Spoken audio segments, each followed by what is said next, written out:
Rasul Shallallahu Alaihi Wasallam mengatakan, "Balighu anni walau ayat," sampaikan dari aku walaupun satu. A'udzubillahi minasyaitonir rajim. Bismillahirrahmanirrahim. Assalamualaikum warahmatullahi wabarakatuh. Alhamdulillahi rabbil alamin. Alladzi anzala as-sakinata fi qulubil mu'minin liyazdadu imanan ma'a imanihim. Asyhadu an la ilaha illallah wa asyhadu anna Muhammadan abduhu wa rasuluh. La nabiyya wa rasula ba'dah. Allahumma salli ala habibina wa syafi'ina wa maulana Muhammad wa ala alihi wa ashabihi ajma'in. Qala, berkata Rasulullah sallallahu alaihi wasallam, idza qumta fi salatika fasalli kasolatil muwaddi. Ini yang pertama, Bu, Pak. Jika kamu telah berdiri hendak mengerjakan sholat, lah tegak nih, lah tegak nak sholat, sudah wudu, lah niat, lah pasang niat dari rumah tuh nak sholat, dah lah tegak gitu sebelum takbir, Pak. Biasa kita gawe kapo, Pak, pada saat sebelum takbir, macam-macam kan, ada yang main ke HP, ada yang matikan HP, ada yang berkolah-kolahan dulu, ya dah. Ada yang ya macam-macam lah, ada yang matanya sano sini, ya dah. Macam-macam. Nah, kalau dalam hadis ini Bapak Ibu, kata Rasulullah, idza qumta fi sholatika, kalau kamulah berdiri hendak mengerjakan sholat, karena sholat ini adalah rizki Bapak Ibu, nikmat terbesar, tidak semua orang itu bisa mengerjakannya. Hanya orang-orang yang benar-benar diberikan taufik oleh Allah Subhanahu wa taala. Idza qumta fi sholatika, kalau kamu sudah berdiri hendak salat, kata Nabi, fasalli, maka salatlah kamu ka sholatil muwaddi', salatlah kamu seperti salatnya orang-orang al-muwaddi'. Apa salat orang yang muwaddi' itu, Pak? Kalau kita pergi haji atau umroh itu biasanya selesai kalau rangkaian ibadah umroh, sebelum balik kita ke tanah air itu ada namanya tawaf wada. Nah, muwaddi itu wada, perpisahan. Jadi sholat muwaddi itu adalah sholat orang yang seperti hendak berpisah dari dunia ini.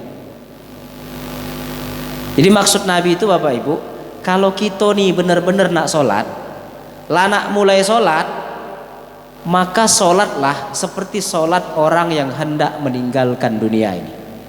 Maksudnya, bayangkan, rasakan Bapak Ibu sekalian, kalau kita tuh nak sholat, anggap itu tuh adalah sholat kita yang terakhir. Kalau kita sholat di waktu zuhur, jangan pikirkan sholat di waktu asar, karena boleh jadi kita tidak sempat sholat asar. Maka anggaplah sholat zuhur itu sholat kita yang terakhir. Nah, kalau kita anggap itu sholat terakhir, kira-kira Bapak Ibu, kita lah tahu nih, misalnya aku nih mungkin tidak sempat lagi sholat asar, sholat inilah yang kukerjakan terakhir kali. Kira-kira Bu, apalah yang kita gawe ke dalam sholat itu? Bebener gitu pasti kan, sungguh-sungguh, tidak kita bakal main-main. Kita pasti akan benar-benar mengusahakan sholat kita itu adalah sholat terbaik sepanjang hidup kita. Nah, jadi kalau kita nih nanyo, Ustaz ngapul aku sholat kalau ada khusyuk, karena kita tidak pernah berpikir bahwa sholat kita itu sholat terakhir. Kita masih berpikir masih baca sholat lagi, padahal tidak ada yang menjamin di antara kita ini masih baca ada sholat di waktu berikutnya. Ya, kalau kita diberikan nikmat sholat di waktu asar, tidak usah pikirkan di waktu maghrib. Anggaplah sholat asar itu adalah sholat terakhir kita, yang boleh jadi itulah kesempatan terakhir kita untuk sujud ruku kepada Allah Subhanahu wa taala. Nah, dalam hadis ini Bapak Ibu, setidaknya Nabi itu nak ngajarkan kita dua hal.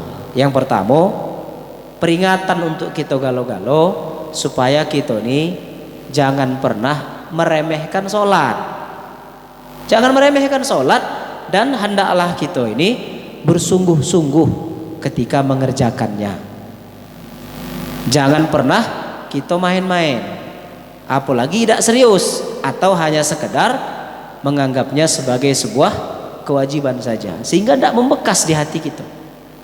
Makanya Al-Quran pernah menyinggung Bapak Ibu, orang-orang yang akan digantikan dengan generasi berikutnya itu adalah fa khalafa min ba'dihim khalfun adha'us shalah, ya, kemudian wattaba'us syahawat, ya. Ciri orang-orang yang akan digantikan oleh Allah dengan orang yang lain, dengan generasi yang lain itu adalah mereka itu sering adha'us shalah, mereka sering menyia-nyiakan dan meremehkan sholat yang mereka kerjakan, ya, dan mereka suka mengikuti syahwat. Jadi kalau ada orang tidak pacak mengendalikan syahwatnya, ini pasti bermasalah sholatnya, Pak. Pasti bermasalah. Orang kalau dia tidak pernah sholat, pasti syahwatnya juga bermasalah. Karena sholat dan syahwat ini dua hal yang saling berkaitan. Orang yang sering, boleh jadi dia sholat, tapi dia sering mengabaikan kualitas sholatnya. Entah dia sering lambat mendatangi sholat, tidak bersegera, tidak bersungguh-sungguh mengerjakan sholat. Ini pasti berhubungan dengan syahwat, baik syahwat terhadap harta atau syahwat terhadap kekuasaan, terlebih lagi syahwat terhadap perempuan atau wanita. Ini berhubungan Bapak Ibu, ya. Makanya sholat ini penting sekali. Bahkan orang-orang yang tidak memperhatikan sholat itu, Al-Quran menyebutnya sebagai orang-orang yang celaka. Fawailul lil musallin. Celakalah orang-orang yang sholat. Dan orang yang sholat itu yang celaka itu yang tadi, mereka yang abai, yang lalai, yang tidak bersungguh-sungguh ketika mengerjakan sholat. Nah, ada juga di antara kita yang sudah sholat, tapi kita lupa Bapak Ibu mengusahakan kualitas sholatnya itu, ya. Ini tidak akan bisa kita rasakan seperti sholat orang yang hendak berpisah, Bapak Ibu. Makanya pernah ada seseorang, Nabi sedang duduk nih Pak di masjid cak inilah, ngobrol dengan sahabat. Tiba-tiba ada orang masuk ke dalam masjid, wudhu dia, sholat dia, sholat, cepet nih sholatnya itu Pak, cepet sholat. Kemudian dia salam, kemudian mendatangi Nabi, mengucap salam kepada Nabi. Fasallama, sebelum orang itu duduk Pak, apa uji Nabi? Fasalli fa innaka lam tusalli. Salat lagi, karena kau tadi belum salat. Padahal dia salat Pak, tapi disuruh Nabi ulangi, kau tadi belum salat. Bingung dia Pak, salat lagi dia Pak. Akhirnya salat, tapi sama baik cara salatnya dengan yang pertama tadi. Salam, sudah selesai, ketemu lagi. Sebelum dia duduk, uji Nabi kaget duduk. Irji fa innaka lam tusalli. Ulangi lagi, kau tadi belum sholat. Ulang. Wah, bingung dia. Ay, Nabi ini apa? Padahal aku lah sholat kan. Sholat lagi dia Pak. Yang ketiga selesai, nak nyalami Nabi lagi, kaget. Irji fa innaka lam tusalli. Balik lagi, kau tadi belum sholat. Ya Rasulullah, lah 3 kali aku nih ngulang sholat, uji dia. Kata engkau belum sholat.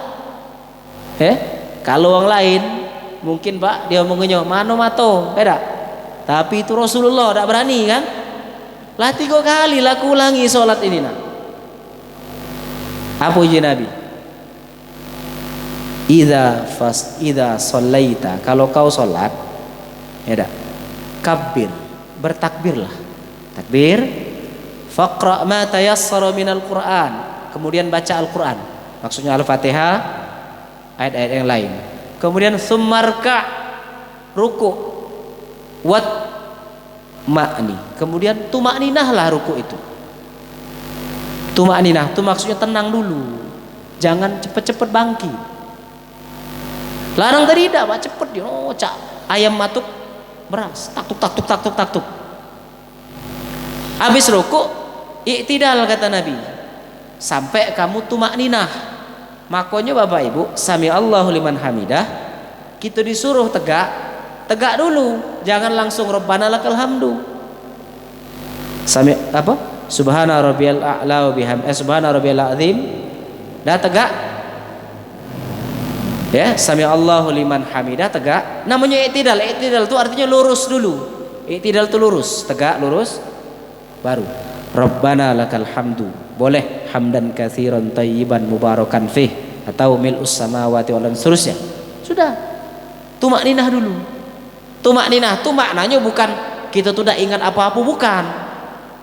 Aku udah ingat lagi saat pas sholat dunia nih, walai itu. Suara petir aku dengar tadi saat, tak baca aja itu. Susah. Maksud tumakninah itu gerakannya itu pelan. Jadi aku bingung Pak, sholat tarawih 23 rakaat 5 menit itu cak mano kira-kira? Ya? Itu menentang sesi tumakninah itu. Oh sholat sunnah juga Ustaz. Nah ini galak ngeremehkan sunnah. Padahal sholat sunnah itu potensi menutupi sholat wajib yang tidak berkualitas itu besar Bapak Ibu. Dengan sholat sunnah itu. Sudah iktidal kata Nabi, fasjud, sujud kamu. Sujud tuh tenang dulu. Tenang sujud. Rukuk tadi Bapak Ibu, cara Nabi rukuk itu kata para sahabat. Rukuknya Nabi itu ditaruh ke ember, pucuk punggungnya pas rukuk, ember itu tidak nyampak. Saking Nabi itu benar-benar ketika rukuk. Ustaz, punggung aku keseleo lah cerita itu. Sujud tumakninah juga ujud Nabi. Jangan bangkit dulu. Hayati bacaannya itu.